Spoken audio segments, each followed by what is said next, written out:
பாபர் மசூதி போல ஒரு மிகப்பெரிய கலவரத்திற்கு இது வித்திடுமோ என்ற பய உணர்வை ஏற்படுத்தி அதன் மூலமாக அதை தடுக்க சென்ற இஸ்லாமியர்கள் மீது தடியடி நடத்தி உந்துமலை பொழிந்து 4 பேர் இறப்பிற்கு காரணமாக உத்தரப்பிரதேச அரசு இன்றைக்கு இதை நடத்தி காண்பித்திருக்கிறது.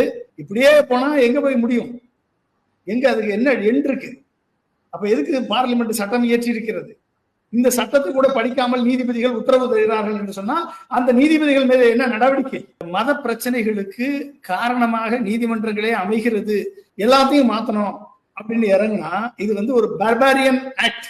இது ஒரு அரக்கத்தனமான ஒரு சிந்தனைக்கு ஜஸ்ட் அரசியல் இந்துத்துவ ஓட்டுகளை வாக்குகளை பெற வேண்டும் என்ற ஒரு நோக்கத்தை தவிர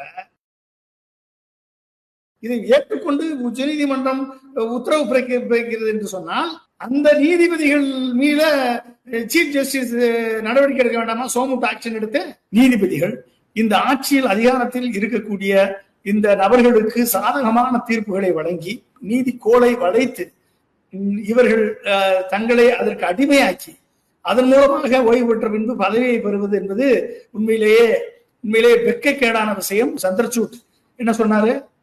நான் ராமர் கோயிலை பற்றி நீதி வழங்கும் போது கடவுளை கேட்டு நீதி வழங்கினேன் என்று சொன்னார்.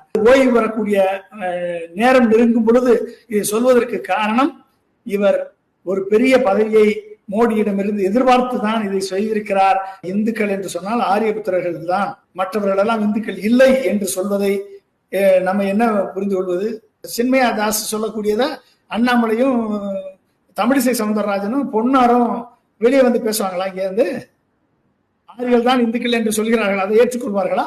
இந்து என்ற வார்த்தை பிஜேபி கட்சியினருக்கு ஒரு அரசியல் ரீதியாக உரிமையை, அரசியல் ரீதியாக பிளவை, அரசியல் ரீதியாக ஆதாயத்தை கொடுக்கக்கூடிய வார்த்தையாக மட்டுமே தான் அவர்கள் உபயோகிக்கிறார்கள் என்பதை இந்த பிஜேபியில் இருக்கக்கூடிய சூத்திர இந்துக்கள் தெரிந்து கொள்ள வேண்டும். பாபர் மசூதி போல ஒரு மிகப்பெரிய கலவரத்திற்கு இது வித்திடுமோ என்ற பய உணர்வை ஏற்படுத்தி அதன் மூலமாக அதை தடுக்க சென்ற இஸ்லாமியர்கள் மீது தடியடி நடத்தி உந்துமலை பொழிந்து 4 பேர் இறப்பிற்கு காரணமாக உத்தரப்பிரதேச அரசு இன்றைக்கு இதை நடத்தி காண்பித்திருக்கிறது. இப்படியே போனா எங்க போய் முடியும்? எங்க அதுக்கு என்ன இருக்கு? அப்ப எதுக்கு பார்லிமெண்ட் சட்டம் இயற்றி இருக்கிறது? இந்த சட்டத்தை கூட படிக்காமல் நீதிபதிகள் உத்தரவு தருகிறார்கள் என்று சொன்னால் அந்த நீதிபதிகள் மீது என்ன நடவடிக்கை?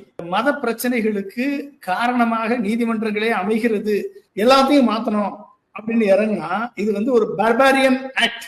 இது ஒரு அரக்கத்தனமான ஒரு சிந்தனைக்கு ஜஸ்ட் அரசியல் இந்துத்துவ ஓட்டுகளை வாக்குகளை பெற வேண்டும் என்ற ஒரு நோக்கத்தை தவிர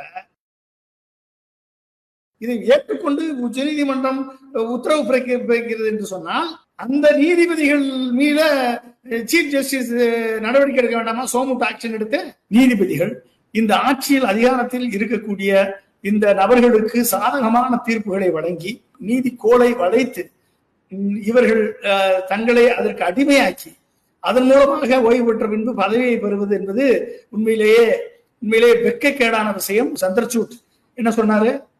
நான் ராமர் கோயிலை பற்றி நீதி வழங்கும் போது கடவுளை கேட்டு நீதி வழங்கினேன் என்று சொன்னார். ஓய்வு வரக்கூடிய நேரம் நெருங்கும் பொழுது இதை சொல்வதற்கு காரணம் இவர் ஒரு பெரிய பதவியை மோடியிடமிருந்து எதிர்பார்த்துதான் இதை செய்திருக்கிறார். இந்துக்கள் என்று சொன்னால் ஆரியபுத்திரர்கள் தான், மற்றவர்கள் எல்லாம் இந்துக்கள் இல்லை என்று சொல்வதை நம்ம என்ன புரிந்து கொள்வது? சின்மயா தாஸ் சொல்லக்கூடியத அண்ணாமலையும் தமிழிசை சவுந்தரராஜனும் பொன்னாரும் வெளியே பேசுவாங்களா? இங்க ஆரியர்கள் தான் இந்துக்கள் என்று சொல்கிறார்கள், அதை ஏற்றுக்கொள்வார்களா?